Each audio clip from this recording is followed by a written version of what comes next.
One of my favorite books is The Giver. And I love this book because it talks about this young boy who sees some realities in this fantasy world that he's living in. And at first, he's not quite sure he's seeing what he's seeing. And then he recognizes, wait, something's a little off.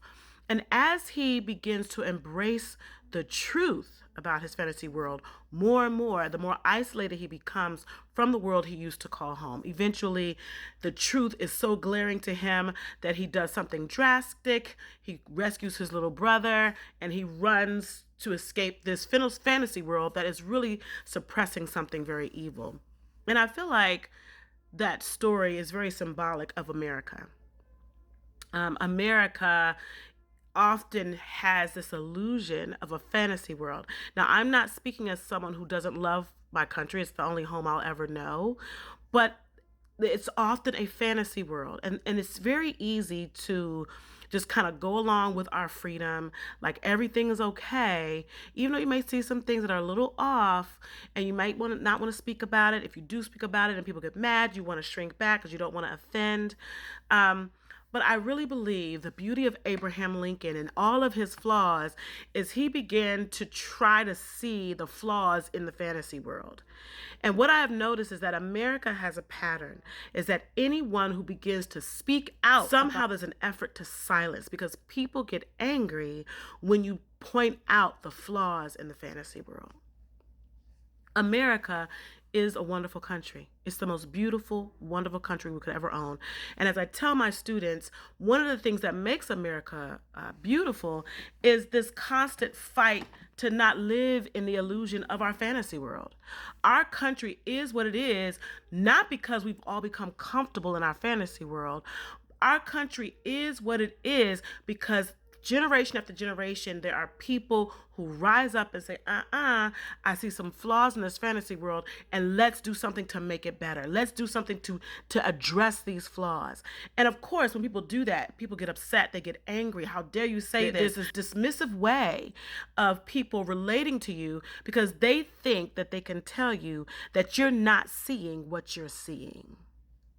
But Martin Luther King, Abraham Lincoln, Frederick Douglass, forever, Malcolm X, the Black Panther, Toni Morrison, Maya Angelou, Langston Hughes, Zora Neale Hurston, and the list goes on and on and on, were people who had the courage to say, I see something.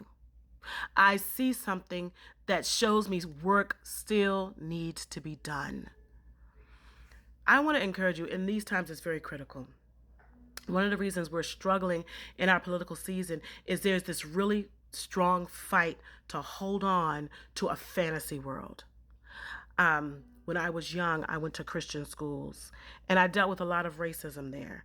And one of the things that would happen, I was often told that Black people were made inferior. But by God's grace, slavery came to save us. That's a fantasy world. That person who was teaching that to me as a young Black girl in a predominantly white Christian school lived in this fantasy world where she felt slavery and her ancestors were the heroes who came to save me. And one of the reasons why we're in the political season we are right now is we keep holding on to fantasy. We keep holding on to untruths. And before long, we trick ourselves into thinking, what I'm saying is not really true, so I'm just going to act like it's not there. We looked at January 6th. We saw the horror of January 6th. Many of us witnessed it firsthand. But when the cycle came back around for a new election, we fell back into that trance of the fantasy world, erasing what really happened, and have found ourselves in a really, really difficult predicament. And this is what America has done generation after generation after generation. But I want to encourage you. I want to encourage you to be strong. Keep speaking about the flaws you're seeing in our country. And when you do that, that's not saying you're unthankful for America. You are walking in the footsteps of those who've come before, who are the ones who made America what it is today because they wouldn't be silent on the changes that need to happen here.